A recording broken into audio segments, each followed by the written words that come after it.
Hello everyone. GM. Welcome to Web3 Magic Podcast. Here I talk with builders of some of the most interesting projects across Web3 space. Interesting by the use case, not by the price of a token. So let's warm up with music and let's jump into today's episode.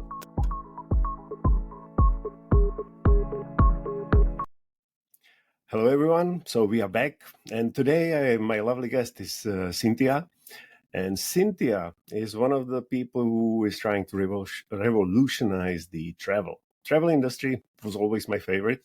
When I started my career, I traveled too much, so I ended up with like post-its on the tables by the bed, like which city I'm in, where am I waking up.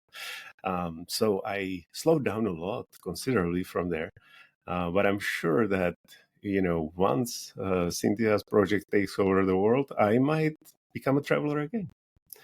Cynthia, welcome.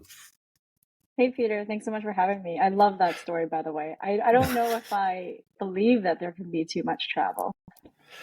Right. Well, yeah, we can talk about it offline, but yeah, I can persuade you it can be. But anyway, let's start like we usually start. So tell us, how did you get to Web3? Where it started. Yeah, one thing that I find interesting about people's journey into Web3 is that most people who come into Web3 have really interesting backgrounds. It's not typical like a lot of other industries where you study a specific subject and then you find a job and you follow this career path. What's beautiful about Web3 is we have so many people with lots of diverse backgrounds and perspectives that come in. And I think that's why Web3 is a pretty interesting place to work and build your career. But for me, Absolutely. I think it was a bit of an accident, actually. So in 2013, I used to love attending hackathons. And the first time I heard about Bitcoin was at the Money 2020 hackathon when somebody was building a project on Bitcoin and he wore a hot dog suit. And I had no idea why there was a connection between a hot dog suit and Bitcoin. But it was interesting. And I remember thinking, oh, I don't know what this Bitcoin thing is. It sounds like a scam. Pretty typical reaction, I think, when people hear crypto. Yeah. So fast forward to 2015, 2016, and my husband actually got really into Ethereum and learning about it because he's a developer, and he started mining. And so we had a whole bunch of mining rigs in our house because he wanted to test Ethereum. And I think that was really the first foray where I started learning about it. And then I ended up building a crypto gaming simulation that would help people learn about trading crypto. And the reason for that was in 2017, which was when we built the app, there really were no use cases for crypto, unlike now. The primary use case was about trading or financial instruments, and that was how people came to crypto. So the on-ramp was I look at different coins and I look at what I want to trade, and that was pretty much all that you could do. But the problem was that even then we were obviously talking about adoption.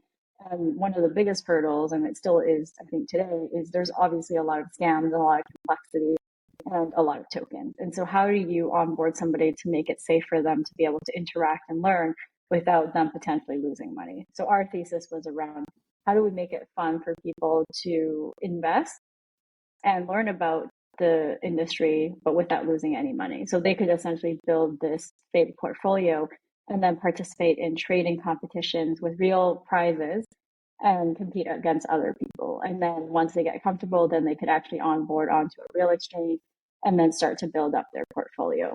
And that was actually doing really well. We got to over 350,000 users, all organic. But unfortunately, Google at the time was not crypto friendly, and they ended up shutting us down, which was pretty commonplace back then for a lot of app developers that were building on either Google or the App Store. And so what ended up happening was a group of us came together who were from the travel industry, but also had a lot of experience in crypto and blockchain. And we noticed that there were a lot of issues happening in short-term rentals specifically. And we kind of came from it from two angles. So one of the angles was, if you wanted to, let's say, build a travel company and have short-term rental supply, there was no single source of an API connection that would aggregate all short-term rentals. So it was actually really hard to build a business that would help you distribute short-term rentals. Because Airbnb, for example, they keep everything within their own platform and they don't have any external APIs because their whole value proposition is around having unique properties that are just on Airbnb. The second position was that I've been a host for the last decade, and I also co-founded one of the largest Airbnb host forums because I've been really passionate about this space for a long time. And in my business, my hosting business, I was seeing a lot of changes that weren't good. And the host community, I think over the last 5 years especially, has become increasingly unhappy with how the community has been treated. So when we first started hosting in, Airbnb started in 2008, but when I started in 2014, it was very community driven. So there was very much a focus on hosting, on communities, on hosts helping each other. And I very much drank the Kool-Aid from Airbnb around, we love our hosts, like you guys are everything to us. You're the most important part of our community. Exactly. Like it was just, and I truly do believe that they really meant it, right? Like maybe I'm naive, but every meetup that I went to, and, I even got to meet, not Brian, but not Brian, I forget the other founder's name, but they would have these like VIP events for their super hosts and community builders. And so I actually got a chance to meet the team. And I think they genuinely really believed in this mission that they had. But I think just because of, obviously they're a public company now, as they've grown, I think they've really had to focus and try and monetize and be profitable, right?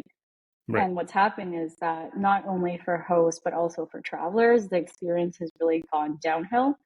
And so I think that's really led to an opportunity where we saw that we could actually rebuild something that felt like an Airbnb, but that was much more community driven. And if we took away this concept of, public companies and shareholders, how could we actually keep the ethos of how Airbnb started, which was being really community driven, and, establish ownership and give ownership back to the community, which was something that was definitely really important to me personally, having kind of gone through this journey of being a host for the last decade.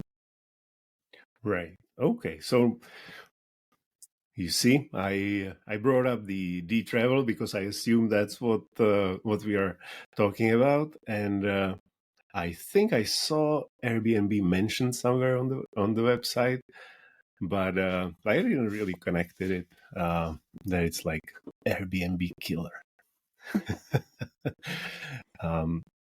So you guys are basically really trying to connect the properties directly with the travelers, right? Exactly. Yes. And then, okay, I'm not gonna steal it from you, but I would like you to then educate me about on the role of partners and the whole ecosystem thing. For Where sure. do you want to start? Yeah. So I think you mentioned it, but we think of ourselves really as an ecosystem, and the reason why we have taken this ecosystem approach is, I don't even think that we're an Airbnb killer. I don't think that's necessarily what we're trying to do. I think that what our vision is this world where direct connections are more rewarding and more powerful, meaning that you don't have an intermediary.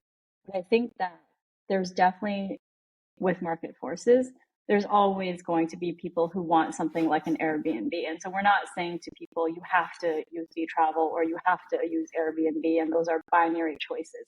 I think there's actually a spectrum. And what we're trying to do is give people who want an option to not have an intermediary, to give them that option. Because the problem has been that if you want to have bookings as a host, most of the only options that you have are around centralized platforms because it's how you connect with guests. But we're trying to give people an option that is different from that, where they still maintain all of their control and have ownership. And for us to replace something like an Airbnb, or at least give people an alternative, there's a lot of solutions that we have to solve within that. And that's why we have this ecosystem approach, because within the ecosystem, it has many pieces for that solution. So the first is having a direct booking solution. So that's infrastructure for our hosts so that they can actually book with a guest instead of through a platform. The second thing is a meta search, and that's where travelers are going to be able to come to Dtravel and actually be able to connect with a host. And this is something that actually doesn't really exist in the industry today, which sounds crazy, but we don't have a That meta sounds search crazy. for it. Does, right? Yeah. We don't have a meta search for direct bookings, meaning that if you go to Airbnb, those are all centralized bookings, right? Airbnb is the platform in the middle, and there's really no way for you to connect directly with a host. The only way for you to really do that is if you happen to stumble across a website that is a host direct booking website. So kind of like if you went to the Marriott website, for example, you're booking Right. directly with the hotel. Same thing. If you go onto a host website and it's their website, then you're booking directly with them. But it's very, very challenging to be able to find those websites because we don't have a centralized place for that. And so that's really what we're trying to build out, which makes it really easy for any traveler to be able to say, hey, I want to go stay in Lisbon. How do I find a place that I can book directly with that guest because I want to have that interaction directly with them. And I want to save, the 15 to 20% in fees I have to pay on these platforms. And we are actually going to be launching our meta search very soon in Q1. And what we're really excited about is that it's actually going to be powered by AI. What's interesting about travel is we've been talking about personalization for a really long time in travel. So the idea is that if you go to any travel website, it should be a customized experience for you. But I think until we've had AI and AI as it is today, we haven't really had the technology to be able to do that. And I think when you combine AI and Web3 specifically, there's a lot of power to that because with Web3 or blockchains, you have the data piece, right? Where you can say, hey, I have access to all of this data, all of this historical data, and it's pretty easy to query. But then what do you do with parsing out the huge amounts of data that exist on blockchains? It's really hard to do that.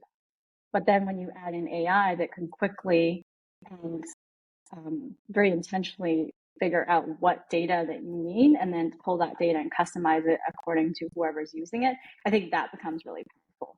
So with the meta search, how that's going to work is if you're, say, going to Lisbon for Web Summit and you want to have a 1-bedroom very close to the conference, it has to have Wi-Fi, a specific work area, and you want to have a washer dryer and a certain Wi-Fi speed, then you can put that in and it becomes a travel profile for you.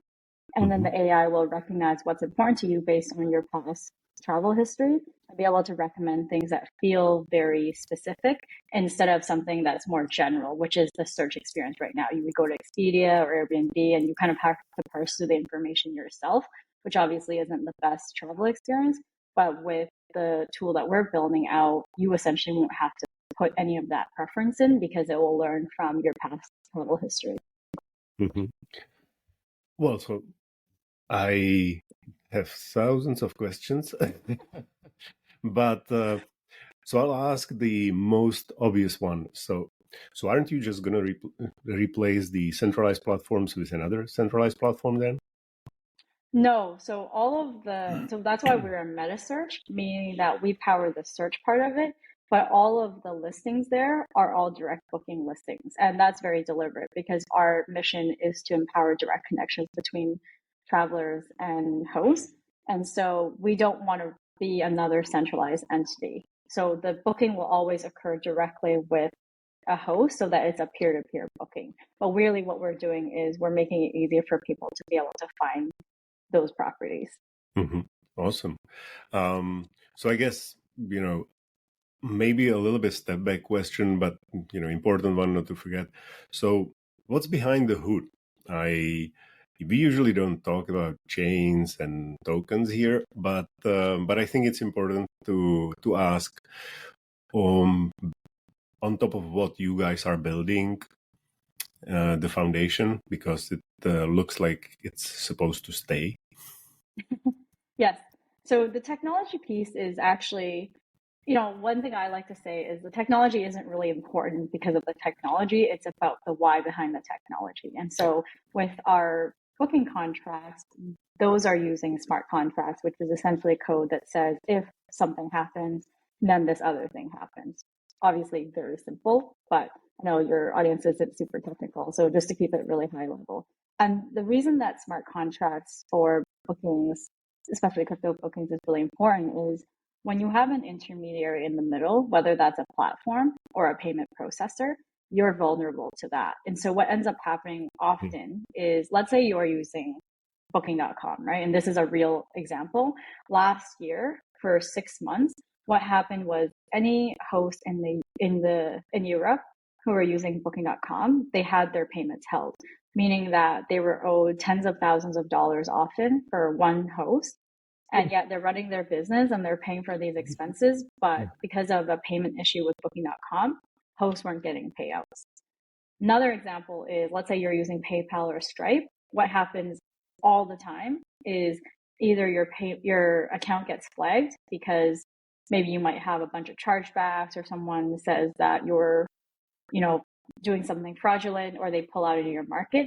And so now Happening to me almost every month. Exactly. So, like I think people who don't run payments don't really understand how big of a problem this is. But if your only way to run your business is to take payments through a payment processor, I mean, you're in a really, really vulnerable position. And that's really what the beauty of smart contracts and blockchains allow you to do, is because they're you can't change them after you create them, and you truly own them because it's attached to your wallet. That means that nobody can come along and say, "Hey, Peter, I'm going to cancel your smart contract account, and so you can't take payments anymore." Like, nobody can do that. And so I think for us to get to a really sustainable world where we're not just relying on these payment processors, smart contracts are really the way to be able to do that. And I think another example I'll give is with the Russia-Ukraine war. All of the Russian hosts had their Airbnb accounts canceled. And, I totally understand why that obviously happened. But if you're a host in Russia, now all of a sudden you have no way to run your business. And, it might even be that you're hosting people within Russia for very legitimate reasons, right? You have people visiting families, needing to travel for business, etc. And if you're relying on Airbnb, PayPal, etc., like, you have no way to run your business. But if you have a smart contract that you can continue to take bookings from, now you can do that. And so I think there's very, very important reasons that often in the Western countries we don't really think about. But that's why I think there's really high crypto adoption in places like Latin America, Turkey, a lot of parts of Asia, because it's not really just a speculative instrument for people to buy, but it's actually solving a real world problem. And I think in short-term rentals or travel specifically, this is becoming more and more of an issue over time. And so we're trying to get ahead of that curve and provide infrastructure that people need to solve these problems that they're already facing. Yeah, totally agree. So I think good angle to look at would be, you guys created your own token, right? Is it for governance or for payments, for both? And why you didn't decide to use any other token which already exists? So definitely governance, payments, and then other utility within our ecosystem. So the idea is very much that it's for access and for benefits. And the token specifically, I think one of the important parts of the token, why we wanted to create our own, is in 2020, COVID happened, and there were mass cancellations across pretty much the entire travel industry, right? But specifically as it relates to short-term rentals, what ended up happening is a lot of people were expecting payments to come in from bookings that were made, let's say a year ago or 6 months ago. They have staff, they have mortgages, they have a lot of expenses that they have to pay. And because of these mass cancellations, all of a sudden they have no revenue coming in. Now, on the flip side of that, at the end of that same year, Airbnb had the largest IPO of 2020, right? And what ended up happening was, overnight, you had a ton of millionaires and even some billionaires from that IPO. Now, as a community builder for the last decade, I think that there's definitely a very real imbalance of value that happens when a company goes public. And I think that's okay if everybody in your community is happy.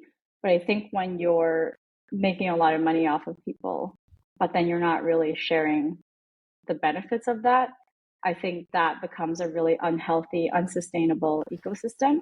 And I think that's what makes Web3 really different. And that's why a lot of people are attracted to it, because people are tired of contributing value to an ecosystem, but not really getting benefit from it. And even worse, what ends up happening is often with companies as they start out, they're very customer focused because that's where they know the value has to come from. But as they grow this ecosystem that becomes really big, then they move further away from that and become less and less community driven over time. And I think that was really what characterized Web 2. But going into Web 3, I think that will happen less and less because people are really tired of contributing this value and not really getting that back. Mm-hmm. Yeah, I think, I think it's typical company journey these days. Exactly. So Yeah. you start with your customers and then you end up with yourself. I worked with some corporations where, people would basically keep themselves busy inside the company, never saw the customer, no need, enough meetings internally, why to talk to someone from outside. Well, let's look at the practical side now. So are there any properties I could book right now on Dtravel? Yes, definitely. Cool. Can I do it with my credit card or do I need the token? No. So you can pay with fiat, so any credit card essentially, and then you can also pay with crypto. So right now we're on BNB chain, but we're going to be expanding to other chains, including Matic, because for us, especially where we see real world adoption happening, since travel is something that touches everybody all around the world. It's not a niche product like a Dex or anything like that. We want to make it as easy as possible for anyone, even a grandma, to be able to use the infrastructure that we built and book peer to peer. So on the back end, how we're going to make that really easy is if, let's say, for example, I'm the host and you're the traveler, if you want to pay in, let's say, I don't know, Bitcoin, but I prefer to actually have my settlement in USDC. We're actually going to automate all of that on the back end so that you just set your preference and then it becomes really easy for two people to transact without really having to figure out, what the currency is in between. Very much the same way that Forex happens today. That's the vision we're building towards because I think that the future is obviously going to be multi-chain and cross-chain, and we can't really make adoption happen without that. Absolutely. So let me just quickly have a look. I'm a traveler. I want to find a stay, and you want me to join the waitlist. When am I getting off the waitlist so I can actually book? Is it like the approval process, or are you guys heading up towards some big launch, or was the... Yeah, so the AI meta search that I mentioned, that's what this waitlist is for. Oh, okay. Wonderful. Mm-hmm. Cool. So is it a secret, or you can tell me how many properties and which countries we can go with Dtravel right now? Yeah, so it's not a secret. The reason why I think our growth has been a little bit slower is because we don't have a search. And so every property has to essentially do their own marketing, which is why we're coming out with this meta search. Sure. We have properties in the US, in Australia, in UK, different parts of Europe, and then we have Thailand and some in Indonesia. Mm-hmm. So we're definitely looking to grow our property count, and that's primarily through partnerships because a lot of property managers who want distribution through something like a meta search will be able to distribute their properties directly to Dtravel. Sure. Yeah, so I've spent some time in the travel industry, so I think, getting people on board with something new is hard in any industry. But if you promise distribution without 20% or 30% fee, everybody will be happy to try whatever you are offering, basically. So it shouldn't be a big deal once you are ready, guys. Yeah, what's interesting is, so I'm still an Airbnb host, and I actually got a notice yesterday telling me that they're moving to what they call simplified pricing. So over the last 2 years, there's obviously been a lot of uproar from travelers about the fees. And so Airbnb has been testing out this idea of either hiding fees or showing fees. or making hosts pay for the fees. And then the idea is the host just mark up their own costs to take into account those fees. So they basically sent me an email yesterday saying that based on their testing, they have moved now to what they call simplified pricing, which means that hosts are required to pay for all of the fees. And then they have Okay. to, mark up the fees to account for that. But the language that they used was, what we have found is that hosts who use simplified pricing and pay for the fees and keep their prices competitive get 17% more bookings. So I feel like the unspoken thing that they're saying is, okay, you just pay the 50%, keep your prices the same, and you're going to get more bookings, but you're going to lose more money. And I think that this is actually really good news for Dtravel because there's clearly a shift towards a lot of onus on the host. And right now, obviously, a lot of the power is in the travelers.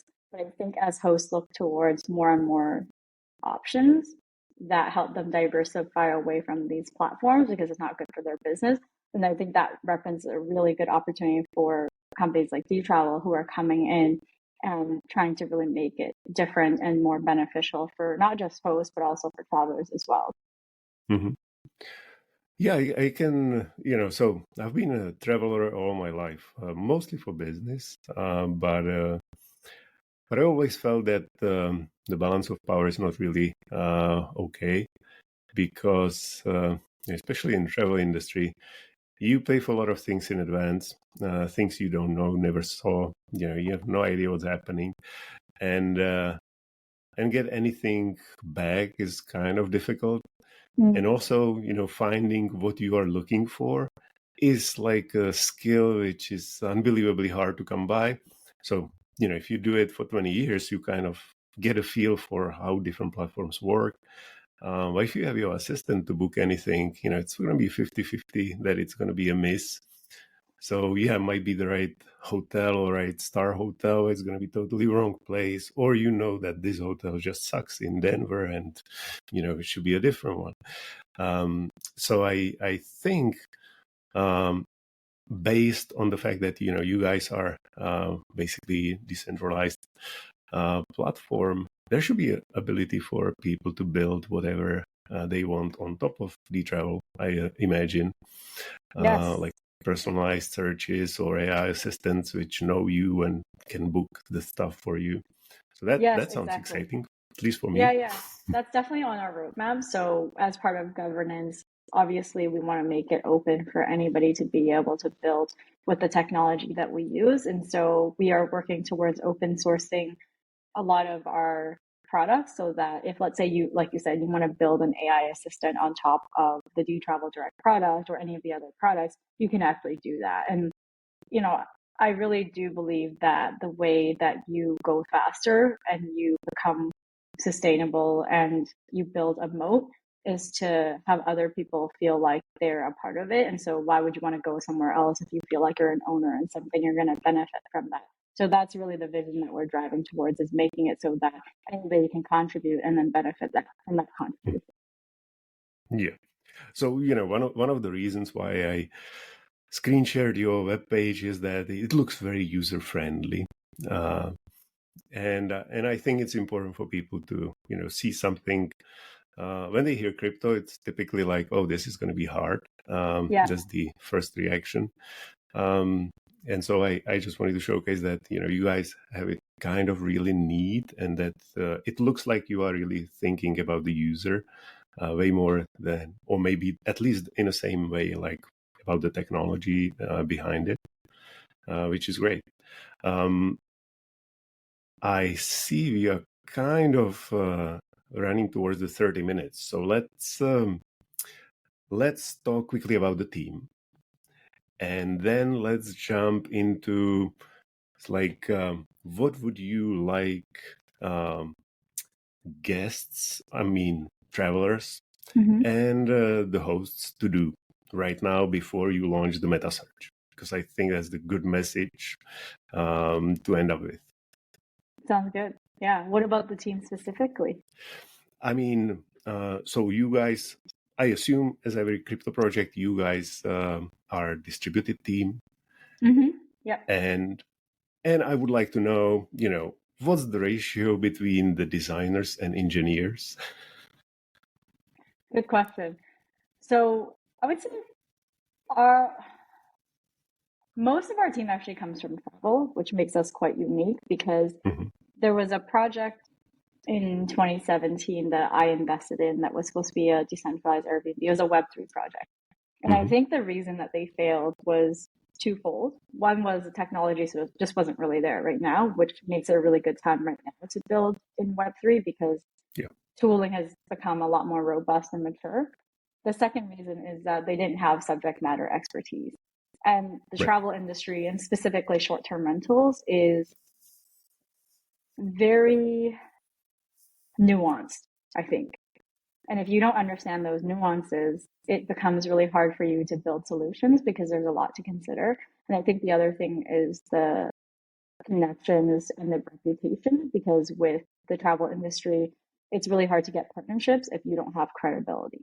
And so that's definitely one thing that I think makes our team really unique and the best team positioned to be able to solve this problem because most of us have a lot of experience in this industry, either having worked in it or definitely as people who have been community builders. And I think the second thing is we also have a lot of expertise in the Web3 industry because a lot of us have been in it for over 5 years, which it sounds crazy, but in Web3 that's obviously a long time because that's probably more That's like a 30 long years. time, yes. Yes, How was the size of the team? we have about 20 people. Okay, there. Yeah.